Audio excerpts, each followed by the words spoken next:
او موږ مسلمانان یو په دې یقین دی چې رسول الله کومه خبره کړله دا یې رښتیا کړله.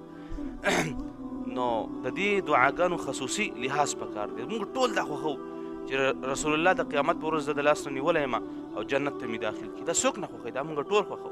دا اسانه دعا ده باید چې موږ ټول یاد کړو او نور ته یې وښایو، صدقه جاریه ده نور ته یې وښایو. اسانه دعا ده. من رضیت بالله رب وبالاسلام دینا وبمحمد صلی الله علیه وسلم نبیا ورسولا. نو یو حدیث کې داسې راغلی چې رضان نه پس به خو هغې کې الفاظ بدل دي. درې درې کرته سهار ماښام ویل دا ضروري دي، سړی ووایي، پکار ده چې سړی ووایي، ځکه ډېر زیات لوی فضیلت دی.